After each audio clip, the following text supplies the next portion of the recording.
Hi guys, this is Atco. I wanted to talk to you guys today about my game room. I turned my living room into my game room, probably 20 years ago. Don't have any kids in the house anymore, and why not just the space for something else? And I've done some things in there. It's a room that's probably 20 by 10 feet, and don't have anything more in the house other than that one spot. But my wife lets me have anything I have in that one room. I've done a couple of videos of it some years ago, but things have changed, and I thought maybe it was time to do an update on my game room. So I thought what I'd do, I'm going to take a tour of my game room, and I'm going to do it with a few different videos. I'm not exactly what I'm going to call them, as a part of the series or part of the episode or a chapter. I don't know. Doesn't matter. What I'm going to do is probably put 4 or 5 in there. Try not to keep them too long, but I wanted to go something different than I've done in the past, where I just take a little scan of everything, and that looks kind of cool, but you can't go into any details. And I'm doing this for not only for my viewers, but also to talk to myself about what some of those things I bought, why I keep them, and what the memories I get from those.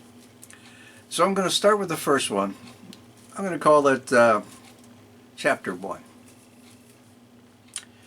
Okay, now I'm going to come in the sort of front when you get into the house. I'll take some pictures right when you get into there, and we're going to talk about those. Okay, now if you're looking at my pictures to that at the bottom, see I have a little scene of like a motorcycle that got accident, and you got these different policemen coming in, getting ready for the scene, and firemen coming in, and you'll see a car in there of the cop's car. Now that car in that picture there is a 1960 Ford, I think it's called a Skyline, 1960. Now one of the things that meant to me is that I had one when I was in the Philippines. It wasn't a cop one, but I bought that for 200 bucks.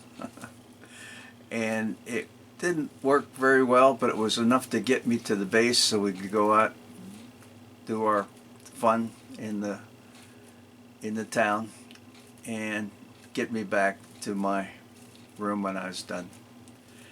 And so I remember that car, and when I saw this once with that 1960s, especially black, had to have that.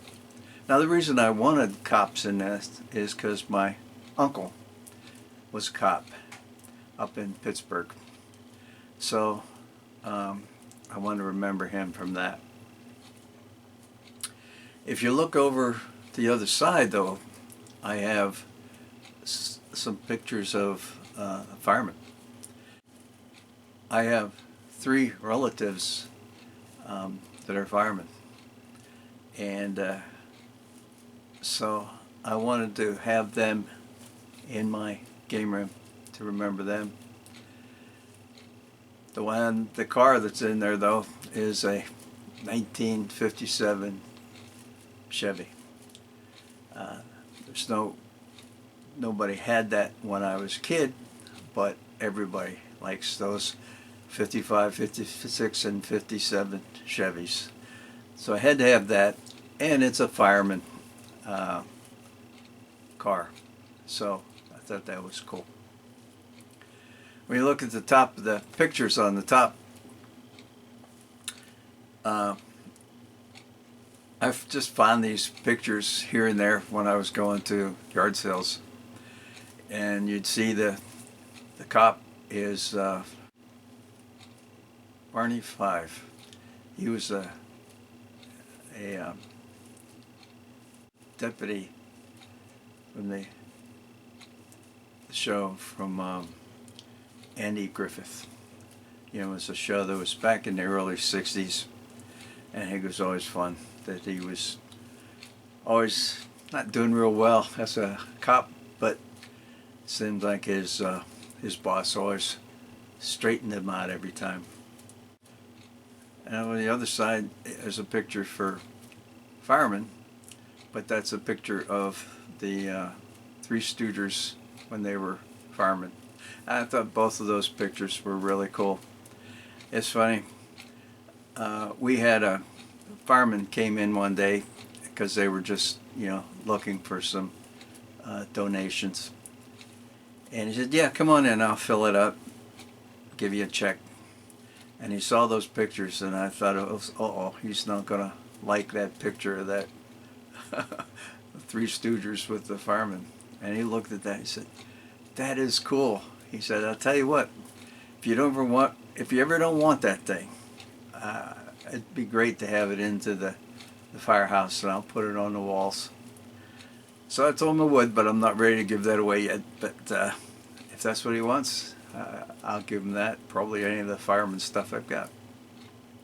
Then I had to have one more picture of the cops, but that one, the cop car that's in that is from a Chevrolet 1966, and I had one of those. I had that car when I was in college, and I just thought it was cool.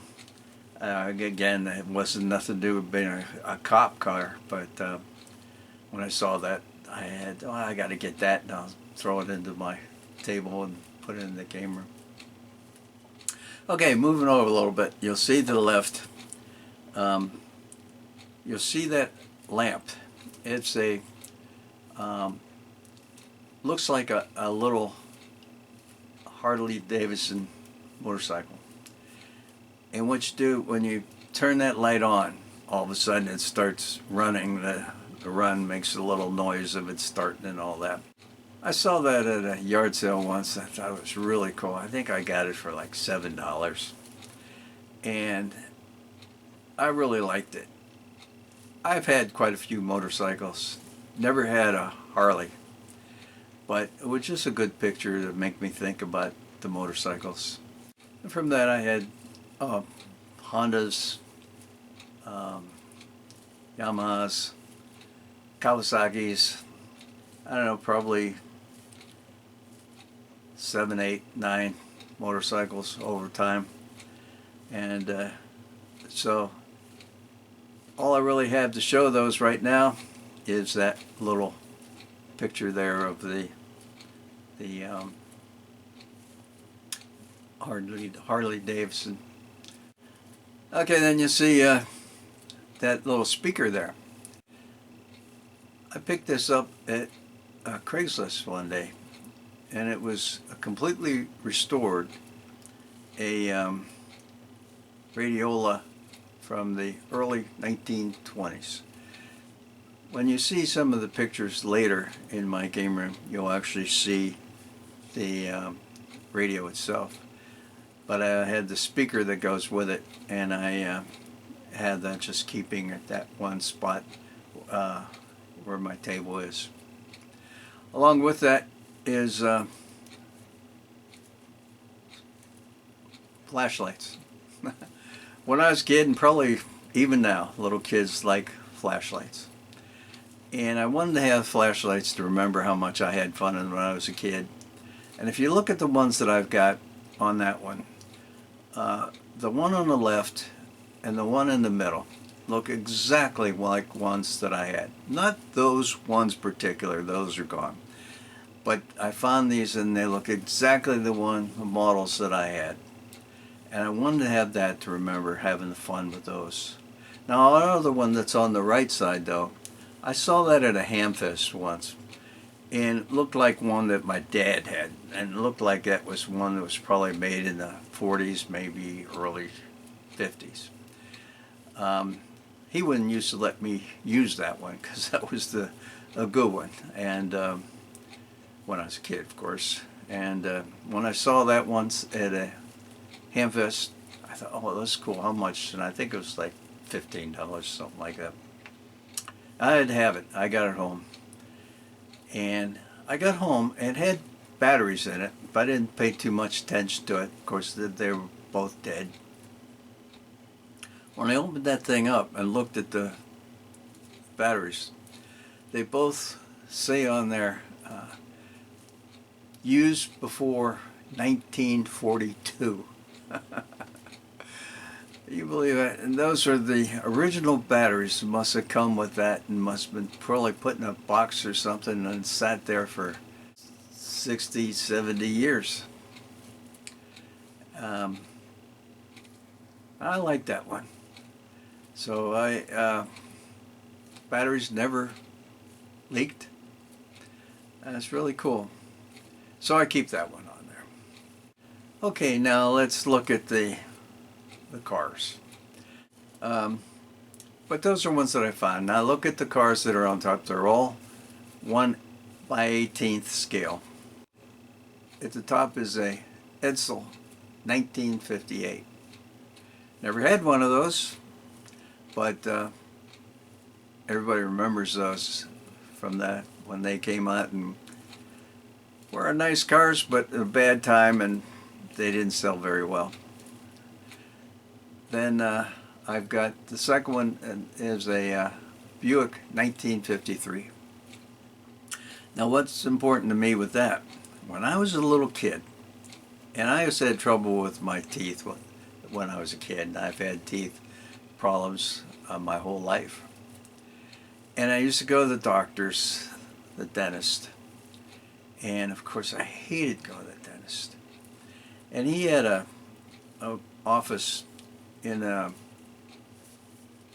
suite in a grocery area, and whenever he would come in, he parked right in front of the place, and he always had that big old Buick.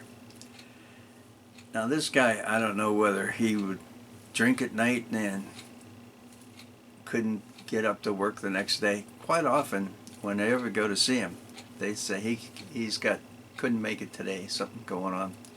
And probably 1 out of every 3 times I'd go there, he wasn't there. And whenever I'd come in to have my appointment, I would look to see if that Buick is there. If that Buick's not there, I got a feeling he's not going to show up, and I don't have to have my teeth worked on. And I still remember that car. And I had to have a picture of that to remember that. Okay, after that is the Cadillac 1956, black one.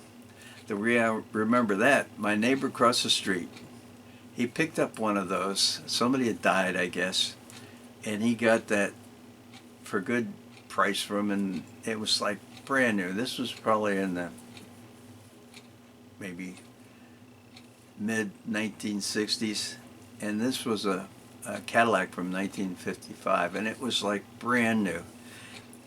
And because he was in such beautiful shape, he had that thing, and he would keep it in the house in the garage.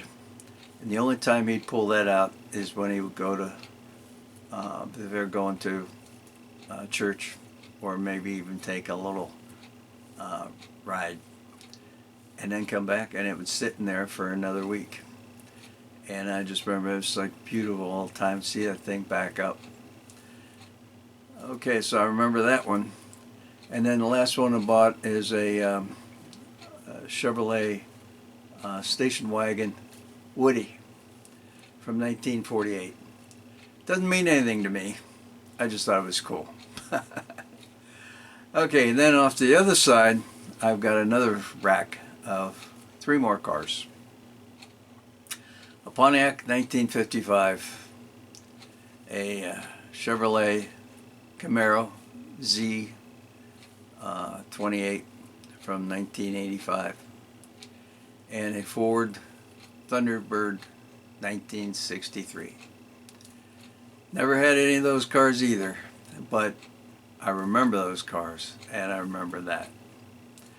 I think I did have one as a model just like that Thunderbird when I was a kid, and so I want to remember driving and playing with that.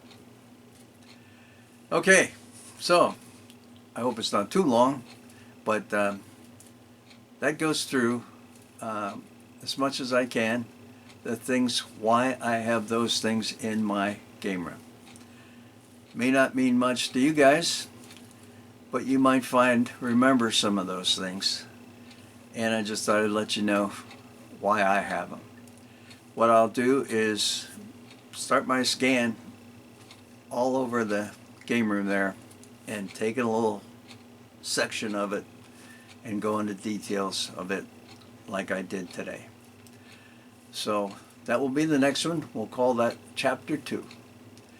So for now, that's it. This is Atco signing off.